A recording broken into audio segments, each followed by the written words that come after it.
La semana pasada compartí en Twitter una captura de un informe del que se estaban haciendo eco algunos políticos, en el que parece leerse que la riqueza de los súper ricos es esencialmente heredada, algo que daría alas a las teorías como la de Piketty y su libro El capital del siglo XXI, del que he hablado con anterioridad. Este informe, para los que no lo hayáis visto, divide a los 1000 millonarios de cada país o región en función de cómo han adquirido su fortuna. Si esta ha sido heredada, si fundaron ellos las empresas que los hicieron ricos, si son ejecutivos que se han ido enriqueciendo a través de sueldos, gratificaciones, etc. El sector de la banca, que yo hubiera incluido como ejecutivos, pero se separa porque es un segmento muy especial.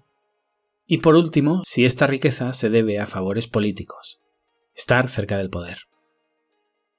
Ni entro a valorar si la riqueza heredada es justa o injusta, o, como dice el informe, si la riqueza heredada es mayoritariamente de primera generación, porque entonces habría que evaluar cómo se consiguió esa riqueza en esa generación anterior para saber si es tan censurable. Sucede que, aunque estas personas han compartido los resultados, se han apresurado a sentenciar que estos datos demuestran una inelasticidad de la economía, una inmovilidad social, que, simplificándolo mucho, quiere decir que si naces pobre serás pobre toda tu vida, y si naces en una familia rica serás irremediablemente rico. Pues igual que el libro de Piketty, el informe no dice lo que ellos quieren que diga, de hecho dice todo lo contrario. Justo es también mencionar que los creadores del informe dejan bien claros los resultados, no son culpables de que haya personas interesadas descontextualizando cifras y falseando las conclusiones. Como he visto que todos los debates, al menos los que me han llegado, se han centrado en las riquezas heredadas en España, porque no somos capaces de ver más allá y todo nuestro universo es nuestra aldea y como mucho las afueras de esta, siento si no coopero en este análisis miope. España es el 1,3% del mundo en términos de PIB, un porcentaje además que disminuirá en los próximos años. Entiendo que para algunos este porcentaje es el que más les afecta. Para esos políticos que viven de venderles sueños a sus votantes, se entiende. Para aquellos que intentan ver las cifras desde una perspectiva más holística, ven el mundo como un todo, poseen una mente global, les afecta el Brexit, tienen una hija estudiando en Irlanda o trabajando para una empresa coreana, compraron acciones en la bolsa americana o tienen las estanterías repletas de productos chinos y son conscientes de ello, es probable que se hayan fijado más cosas que el interminable, minúsculo, irrelevante debate izquierda-derecha español. Y para ellos, para vosotros, si seguís escuchando este episodio, me he estudiado el informe, os lo dejo en las notas del programa y voy a hacer algunos comentarios de lo más destacado, que no es, al menos no para el mundo, de dónde saca su riqueza Ana Patricia Botín, sino cuál es el origen de la fortuna de los 1000 millonarios en el mundo y por qué estamos equivocados al pensar que el planeta se maneja por herencias. Para empezar, leo textualmente las conclusiones del informe, para los que no queráis echarle un vistazo. Bueno, traduzco y no es 100% textual para hacerlo entendible y escuchable y que no muráis en el intento. Primera conclusión. La riqueza extrema se genera más rápidamente en los mercados emergentes y ya no está tan ligada a contactos políticos como sucedía en el pasado, sino que se debe fundamentalmente a la creación de productos innovadores. Segunda conclusión, los ricos hechos a sí mismos aumentan considerablemente, algo que contradice a Piketty. Justamente lo mencionan para refutar su teoría de que el capital crece más rápido que el trabajo.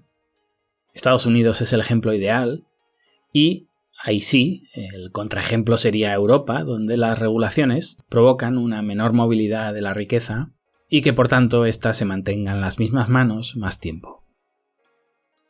Aún así, con todo y eso, también en Europa la tendencia es que cada vez menos porcentaje de los superricos lo sean por haber heredado sus fortunas. Tercera conclusión. Solo en Oriente Medio y en el norte de África, el porcentaje de ricos que lo son porque sus familias también lo eran, crece. Asia Oriental, lo que nosotros habitualmente consideramos países asiáticos, es por el contrario el lugar donde se producen más ricos a causa de emprendedurismo.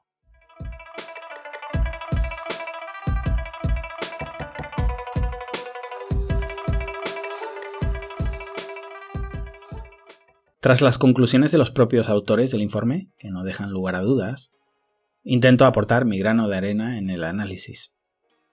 Primero, es un trabajo de 2016, tengo que decir que yo tampoco lo conocía, pero bueno, sorprende un poquito que de repente nos hagamos eco de él. De aquí a poco celebraremos que el sultán Boabdil el Chico ha rendido Granada. Entiendo que las redes sociales van resucitando documentos antiguos que quizá en su día no tenían la relevancia merecida, pero tras el COVID, 2019 es la prehistoria, con lo que la información anterior habría que intentar manosearla con mascarilla y gel de manos. Dicho esto, es curioso porque el informe nos deja los datos de Rusia ahí para que nos excitemos con ellos, pero apenas los menciona, comenta o valora. Para mí, que veo China y se me van los ojos, caigo también en esa miopía que critico. Lo de Rusia me parece que es de lo más destacable del informe. No por novedoso, no nos cuenta nada que no sospecháramos, sino porque por fin le ponemos nombre y apellidos a lo que todo el mundo ya sabía. Rusia es incontestablemente la región que sale más mal parada en el documento. También hay que entenderlo. Cuando el sistema soviético colapsó, la forma en la que se repartieron las empresas en su transición al capitalismo fue lamentable. El resultado fue una colección de oligarcas que podemos debatir si en Rusia se vive mejor o peor que cuando falseaban sus cifras para competir con Estados Unidos, pero obviamente ahora viven en el peor de los mundos, con una concentración de riqueza que obstaculiza su crecimiento. Siendo desconfiado, y esta es mi mayor crítica al informe, os diría que aquí debería estar el grueso del análisis, que me da la sensación de que si Rusia fuera el antagonista principal de Estados Unidos por el liderazgo mundial, el informe se hubiera basado prácticamente en su totalidad en Rusia. Pero como hoy en día Rusia es un 4 de copas, prefieren pasar por encima porque dedicarle mucho espacio a este país obligaría a hacer lo mismo con China, algo que no interesa.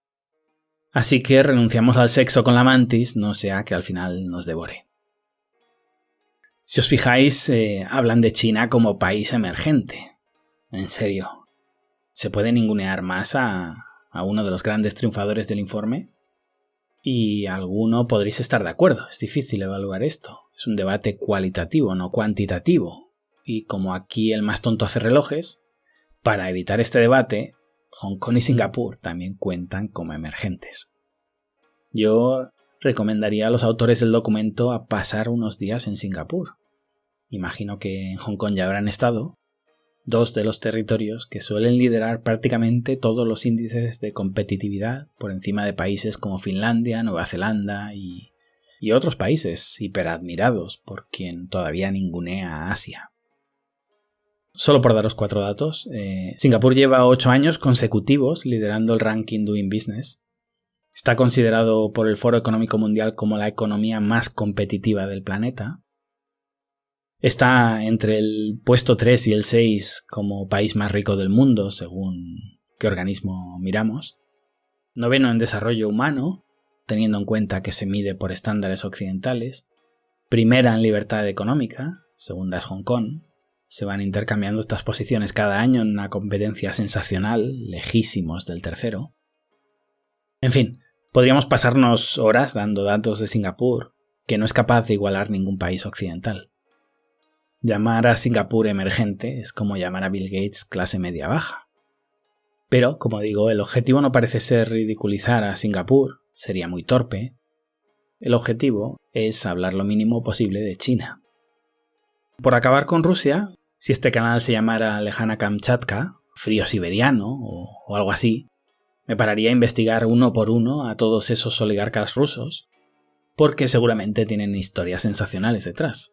Había pensado en hacer lo mismo con los chinos, hacer una serie con los 1000 millonarios chinos e ir dedicándole un episodio a cada uno. Ya me diréis si os interesa. Lo que quería básicamente en esta sección es destacar lo maltratados que están los interesantes datos de Rusia. Me gustaría poder profundizar más de lo que hace el informe. Desgraciadamente no es mi campo. Si encuentro algún experto en ello, intentaré entrevistarlo, porque aunque sea una zona bastante perdida de la mano de Dios, al final la mayor parte de Rusia también es lejano oeste. Lo dicho, si queréis algún episodio dedicado a alguno de los súper ricos chinos o una serie con todos ellos, me lo dejáis en los comentarios y lo valoro. Europa. A Europa sí se le dedica un espacio en este informe, no sé si porque en realidad lo merece o porque desde Estados Unidos se busca alguna región del mundo con la que poder compararse y ganar. En este sentido, muy hábil que al final el informe lo conviertan en un mano a mano entre Estados Unidos y Europa para autodecirse no estamos tan mal, mira a los europeos, nuestro sistema es superior. Y sí, es cierto, aunque el mundo no termine en las fronteras de la OTAN, si solo lo reducimos a esto, sí, Estados Unidos gana. Que Europa es un continente decadente, esto, disculpándome siempre para no herir las sensibilidades de los más nacionalistas, es algo que desde el lejano oeste hemos venido observando con total nitidez. No porque seamos más listos, es como cuando llegas a una partida de ajedrez y la ves desde fuera sin toda esa obnubilación de los que están concentrados en ella. El aire fresco, el cambio de foco, a veces ayuda a encontrar matices que pasaban desapercibidos por los actores principales. De alguna manera, vemos desde la colina cómo el tren iba a una velocidad, ahora va a otra, y observamos los cambios de manera bastante más objetiva de la que quieren o pueden los pasajeros del interior. Con Europa, de nuevo, el informe no nos dice nada que aquí sí algunos no supiéramos. Un continente apalancado en la sobreregulación, que vive al ralentí. No sé si los más jóvenes entienden este concepto, si todavía se usa. El ralentí es ese estado del vehículo, el régimen mínimo al que el coche sigue funcionando sin calarse y sin usar el acelerador. Pero bueno, pensemos en la inercia, que es un concepto mucho más visualizable. Un coche en el que una vez alcanzada cierta velocidad, dejamos de acelerar, nos colocamos en punto muerto y esperamos que siga avanzando hasta que la fricción nos acabe deteniendo de forma natural. Cuando algunos decíamos que Europa funciona al ralentí, por inercia o muchas otras metáforas en este sentido, a lo que nos referíamos era a esto. Que no hay apenas gas nuevo acelerando el motor, que se vive del pasado. Un pasado glorioso para muchos, lleno de conquistas, cuya riqueza poco a poco se va dispersando. Esta gráfica nos ayuda a entender perfectamente la idea. De hecho, el capitalismo funciona tan bien, y a la vez es estadísticamente tan tramposo, que algunas de las fortunas más importantes generadas a través de empresas en Estados Unidos son en realidad ideas europeas o de otros lugares que emigraron a Estados Unidos para desarrollarse ahí. Esto también, aunque no se hayan dado cuenta por aquellas latitudes, va cambiando. Pero volviendo a Europa y a la crítica que en realidad se hace en el informe, a veces parece que si heredas una fortuna ya está. Tus hijos y tus nietos también la heredarán. Sin embargo, la realidad es mucho más compleja. Ana Patricia Botín jamás tendrá que fregar un suelo, sí, estamos de acuerdo. Que el centil más alto de la población no pasará jamás a mitad de tabla, es cierto. Pero mantenerse en ese centil más alto no es nada sencillo. De hecho, los datos nos dicen que es extremadamente difícil. Si heredáramos 1.000 millones de dólares, apareciéramos hoy en la tabla, y tuviéramos que reinvertirlo, no sería nada sencillo que nuestros hijos heredaran esos 1.000 millones ajustados por inflación cuando fallezcamos. Si logramos conservar la mitad, podemos considerarnos exitosos. La señora Botín ha heredado un imperio, pero si comete un movimiento erróneo lo pierde. Eso es lo que no entienden muchas personas que imaginan todas las riquezas como las tierras de la Casa de Alba. Ahí sí podría estar, de hecho estoy de acuerdo y me parece una realidad lamentable. Pero lo que descubrió Piketty en su libro, el que le contradice, y lo que nos muestran informes como este, es que la mayor parte de la riqueza mundial no se basa en tierras, eso pasaba en la Edad Media, sino en compañías innovadoras. Empresas que mantendrán al tipo en la cúspide mientras siga innovando, es decir, mientras satisfaga las necesidades de la población. Si me preguntáis si hay alguna posibilidad de que los hijos de Jeff Bezos sean pobres, os diré que no. Si me preguntáis en qué puesto de la lista Forbes estarán cuando hereden, bueno, cuando hereden estarán momentáneamente entre los 10 primeros, 20 años después estarán entre los 100 primeros, y sus hijos, los nietos de Bezos, estarán entre los 1000 primeros. No hay cómo saberlo, es un brindis al sol, pero es lo que llevamos viendo desde la primera lista Forbes. ¿Os suenan de algo Daniel Kate Ludwig o Gordon Getty? Son los dos tipos más ricos del mundo en la primera lista Forbes en 1982. Yo ya había nacido, no es que os esté hablando de los tercios de Flandes. Pero es que después de Ludwig y Getty tenemos a Caroline Ross Hunt, David Packard, David Rockefeller. Ah, no, mira, este lo conozco. ¿Qué vas a conocer? Conoces el apellido, pero sin googlear, no sabes cuál es el nombre de su empresa principal, el motivo de su fortuna y de por qué está en esta lista. En cualquier caso, una vez más, su apellido se ha ido difuminando desde entonces. Un ejemplo como el que os decía de Bezos. Más gente de la lista, por orden: Forrest Mars, Lamar Hunt, Margaret Hunt, Marvin Davis, Nelson Bunker Hunt, Perry Richardson Bass. En fin, si somos honestos, no conocemos ni uno. ¿Por qué sucede esto? Y podríamos seguir, Podríamos seguir los 100 primeros, no os va a sonar ni uno. Quizá, como decía Rockefeller, que ya no está.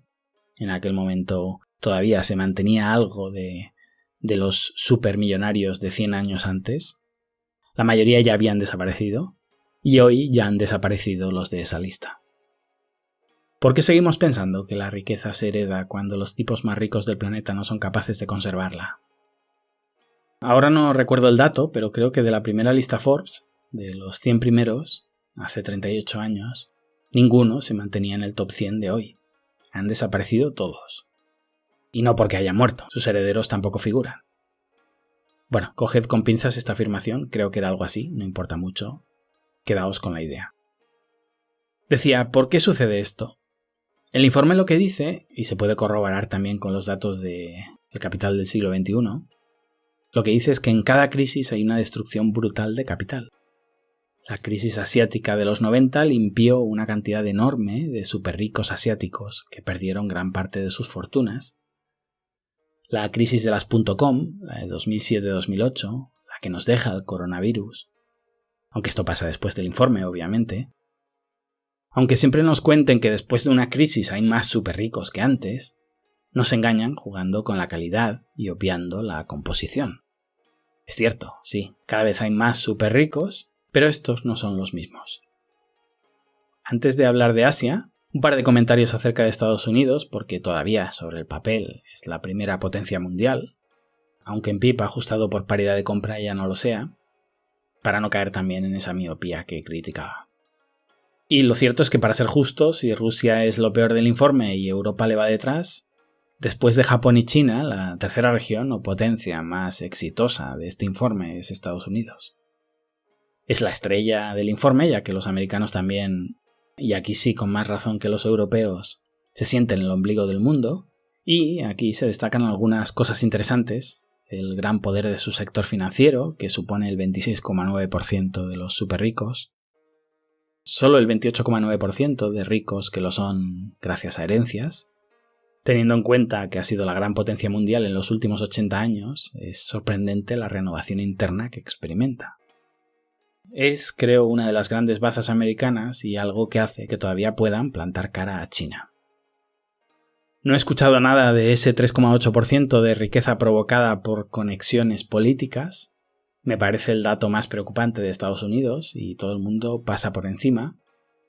Se da como por descontado que tiene que haber un mínimo, que eso siempre ocurre, pero que en una de las democracias supuestamente más puras, con pesos y contrapesos que nos repiten hasta la saciedad, puedan tener en este guarismo un nivel mayor que los países europeos, refleja que, aunque se suele poner como ejemplo de liberalismo o de Estado no intervencionista, en realidad no es así.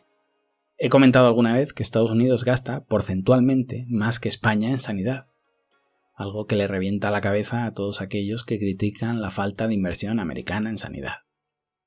Lo añado siempre para que incautos que huyen de las cifras no busquen aquí un punto débil. No digo que la sanidad americana sea comparable a la española.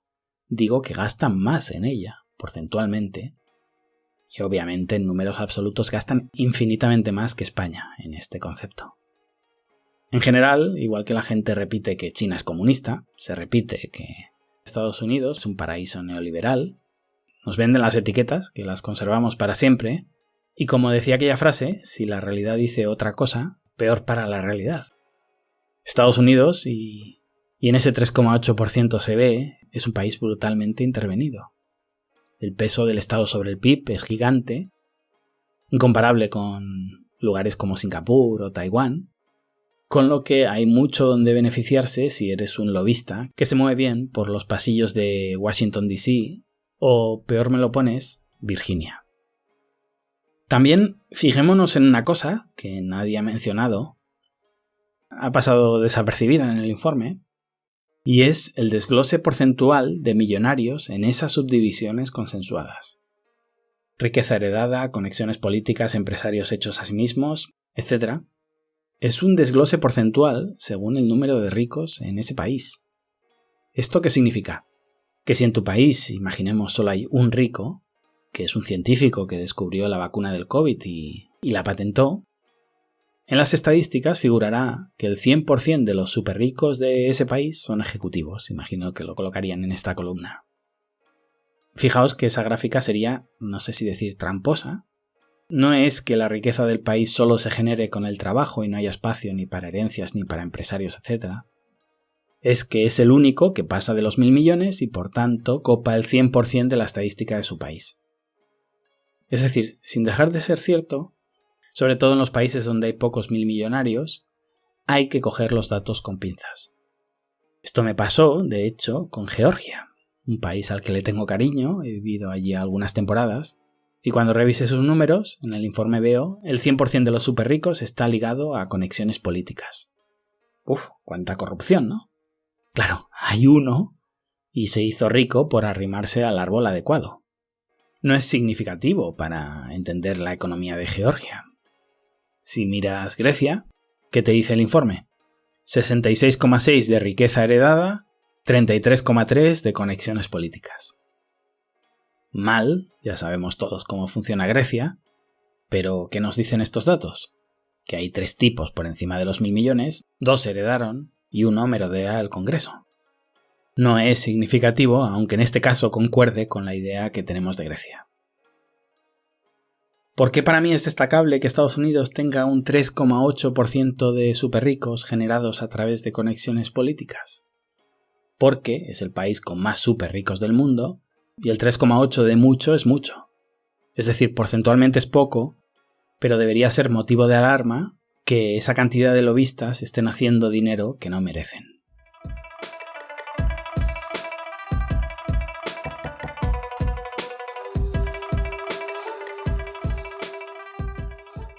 Última parte, antes de entrar en China, mención especial para Japón. De nuevo, el informe no nos dice nada que no sepamos, pero no por ello es menos destacable. Aunque desfasados en el tiempo, vida paralela con China, Corea, Taiwán, Hong Kong, Singapur, no sufrieron un gran salto adelante, su comunismo fueron 2 bombas atómicas, y a partir de ahí, apertura al capitalismo, y cuando juntas mentalidad asiática de ahorro y trabajo duro, con acumulación de capital, economía de mercado, etc., pues ya lo vemos con China y Singapur, que el sistema político importa menos, los resultados económicos son incontestables. En Japón, 2/3 de los 1.000 millonarios actuales hechos a sí mismos, la menor tasa de riqueza heredada entre las potencias que ya eran ricas antes de los 90, 0% de ricos gracias a favores políticos, sensacional. Resulta difícil mejorar estas cifras. Por último, China. El informe aquí sí, por fin, nos dice algo que no sabíamos, como mínimo no sabían los que no siguen este podcast, así que de forma muy ventajista, a falta de una revisión más actual, me voy a apoyar en esta, y siento mucho las autorreferencias, pero una vez más, la realidad se impone al relato, y me canso de pelear en redes para defenderla, contrarrestando informaciones tanto de dentro como de fuera de China. Veremos si alguien se atreve a actualizarlo con data reciente. Los informes que contradicen la retórica instalada no son muy bienvenidos. Este salió a la luz, así que nada, cada vez tienen menos argumentos. ¿Qué dice este informe sobre China? Que el 65% de los superricos lo son gracias a empresas propias o a trabajo como ejecutivos. Es decir, muy cerquita ya de Japón, con, entre comillas, la mitad de años de vida.